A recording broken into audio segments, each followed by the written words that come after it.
अंतरिक्ष में गई सास बहू। मम्मी, आप इतनी अच्छी एस्ट्रोनॉट हो, फिर ये अर्ली रिटायरमेंट क्यों? क्योंकि बचपन से मेरा बस एक ही सपना था, जिसके लिए मैंने लाइफ में बहुत कुछ खोया और छोड़ा। लेकिन अब इस अर्ली रिटायरमेंट के जरिए मैं बस तुम दोनों के साथ और पास रहकर बिना किसी हड़बड़ी के जिंदगी जीना चाहती हूँ। सास की बात सुनकर काजल मुस्कुराकर चली जाती है। उसी शाम ऑफिस से घर वापस आकर अजय अपनी मम्मी के पास बैठता है। मम्मी, क्या हमारी स्पेस ऑर्गेनाइजेशन कोई नया स्पेस मिशन प्लान कर रही है? क्या मिशन है, बताओ ना मम्मी। हे भगवान, शरीर इतना बड़ा हो गया लेकिन दिमाग आज भी बच्चों से गया गुजरा है। घर में आया नहीं कि सवाल शुरू। तो तुम जवाब दे दो ना। मैं क्या जवाब दूं? जैसे तुझे मेरे रिटायरमेंट के बारे में पता ही नहीं। इतने समय से तूने मुझे ऑफिस जाते हुए देखा क्या? फिर मुझे कैसे पता होगा? जा, तेरी पत्नी से पूछ, वो रोज ऑफिस जाती है।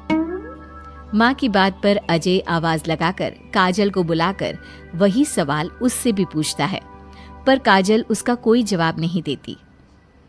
और बोलो पत्नी से पूछने के लिए, मैडम जवाब ही नहीं दे रही। सवाल जायज हो तो जवाब मिलेगा ना, तुम्हें अच्छे से पता है। कॉन्फिडेंशियलिटी रूल्स के चलते हम किसी से भी ऑर्गेनाइजेशन और मिशन से रिलेटेड कोई बात नहीं कर सकते। वो तो पता है, लेकिन मुझसे भी छुपाने का मतलब समझ में नहीं आया। वो मम्मी, रिटायरमेंट एप्लीकेशन के बाद से आपने ऑफिस भी आना बंद कर दिया। सबको लगा कि अब आप इंटरेस्टेड नहीं होगी, इसलिए इन्फॉर्म नहीं किया। क्या तुम भी इस मिशन का हिस्सा हो? मैं ही इस मिशन की लीड साइंटिस्ट हूँ। ये हमारा अब तक का सबसे बड़ा और इम्पोर्टेंट मिशन है। अगर ये सक्सेसफुल हो गया तो दुनिया में हमारे नाम के साथ मेरा प्रमोशन भी पक्का है। काजल की बात सुनकर दोनों माँ बेटे हैरान रह जाते हैं, लेकिन फिर सब साथ मिलकर सेलिब्रेट करते हैं। अब दिन बीतने लगते हैं। काजल स्पेस मिशन के चलते पहले से ज्यादा बिजी हो जाती है और देर तक ऑफिस में समय बिताने लगती है। कुछ समय तक इसे चुपचाप देखने के बाद एक सुबह बहू को सामने देखकर आखिरकार सास उसे टोक ही देती है। आ रही हो या जा रही हो? भाई, हमें तो तुम्हारी शक्ल देखे लगता है सदियां बीत गई। मैडम कब आती है कब जाती है कुछ पता ही नहीं चलता। अरे ऐसा कौन सा मिशन है जिसने सुबह रात घर परिवार सब भुला दिया? मिशन तो मैंने भी बहुत देखे हैं और गई भी हूँ, पर ऐसा हाल कभी नहीं हुआ। मम्मी, मैं आपकी चिंता और गुस्सा समझ सकती हूँ, पर ये स्पेस मिशन आज तक के सभी मिशन से बहुत अलग है। अच्छा, जरा मैं भी तो सुनूं, ऐसा क्या है इसमें? आई एम सॉरी मम्मी, मैं नहीं बता सकती। भूलो मत, मैंने रिटायरमेंट अप्लाई किया है, लेकिन रिटायर होने में अभी 7 महीने बाकी है, जिसके हिसाब से मैं आज भी ऑर्गेनाइजेशन का हिस्सा हूँ।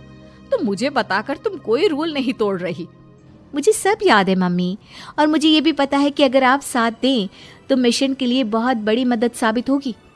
पर सीनियर्स ने रूल बनाया है कि इस मिशन की इंफॉर्मेशन सिर्फ उन्हीं के पास होगी जो इसका पार्ट है, और मुझे तो उन्होंने खास अपने पास बुलाकर ये समझाया था। बहू की बात सुनकर सास सोच में पड़ जाती है और अगले दिन खुद भी ऑफिस पहुंच जाती है। ओहो, क्या बात है मैडम, रिटायरमेंट के एप्लीकेशन के बाद तो आपने दर्शन देने भी बंद कर दिए। अरे सर, अगर ईद का चांद रोज निकला करता तो क्या उसका स्वागत इतने जश्न से होता? इस पर सीनियर भी हंसने लगते हैं और दोनों कैबिन में जाकर बैठ जाते हैं, जहां सास बातों बातों में नए स्पेस मिशन के बारे में पूछती हैं। वो उन्हें मिशन के बारे में सब कुछ बताकर तुरंत एक इमरजेंसी मीटिंग बुला लेते हैं, जिसमें साइंटिस्ट की टीम और काजल के साथ एस्ट्रोनॉट्स की पूरी टीम भी होती है। तो ये है हमारी टीम, जो सब कुछ भूल कर दिन रात इसी मिशन पर काम कर रही है। अगर आप भी हमें ज्वाइन कर ले तो सोने पर सुहागा हो जाएगा। अगर आप मुझे टीम में चाहते थे तो पहले कांटेक्ट क्यों नहीं किया? आपने स्पेस में ना जाने के फैसले के साथ डेस्क जॉब का भी इनकार कर दिया और अर्ली रिटायरमेंट के लिए अप्लाई कर दिया, और फिर पिछले 1 महीने में किसी के साथ कोई कांटेक्ट भी नहीं हुआ। इसलिए हमने सोचा शायद अब आप ब्रेक लेकर इस सब से दूर रहना चाहती हो। और इसीलिए किसी ने आपको परेशान करना सही नहीं समझा। बात तो आपकी सही है, फिर भी एक सुझाव देना चाहूंगी। ये जो आप कर रहे हो ना, ये मिशन नहीं, साफ सुसाइड है। एक साथ इतने सारे लोगों को स्पेस में 6 महीने रहने के लिए भेजना आसान काम नहीं है। और ये बात मुझे आपको समझाने की जरूरत नहीं होनी चाहिए। हमें सारे कॉन्सिक्वेंसेस, स्पेस नेचर, मिशन की मुश्किल सबका पता है, और ऐसा करने वाले हम पहले नहीं हैं। इसलिए ये भी साबित है कि काम हो सकता है। आप सिर्फ एक एक्सपेरिमेंट के लिए इतने सारे लोगों की जान और मेहनत को दांव पर लगाना चाहते हो, जिसमें सक्सेस रेट भी मुश्किल से 1% है। बहुत देर तक इन्हीं सब बातों पर बहस चलने और काजल की सास उर्फ ऑर्गेनाइजेशन की सबसे एक्सपीरियंस्ड एस्ट्रोनॉट को बहुत देर समझाने के बाद भी जब वो राजी नहीं होती, तो ऑर्गेनाइजेशन के सीनियर्स को उन्हें घर वापस भेजना पड़ता है। लेकिन उसी के बाद से न चाहते हुए भी सास मिशन के बारे में सोचना बंद नहीं कर पाती। इसी तरह 1 हफ्ता बीत जाता है। माँ, जब घर में बैठकर भी मिशन के बारे में ही सोचना है, तो इससे अच्छा है कि वहां जाकर इस सोच के जरिए उनकी मदद ही कर दो। उन्हें ऑफिस में नहीं, स्पेस में जाने के लिए मेरी जरूरत है। वो चाहते हैं कि मैं हेड एस्ट्रोनॉट बनकर बाकी सबके साथ स्पेस में जाऊं। वाओ, रिटायरमेंट से पहले आखिरी असाइनमेंट की तरह इससे अच्छा और क्या हो सकता है माँ? आपको हाँ बोल देना चाहिए। उस टीम में एक मेंबर काजल भी है। अगर हम दोनों ही चले जाएंगे तो तुम अकेले कैसे रहोगे? वहां से जिंदा वापस आने की कोई गारंटी नहीं बेटा।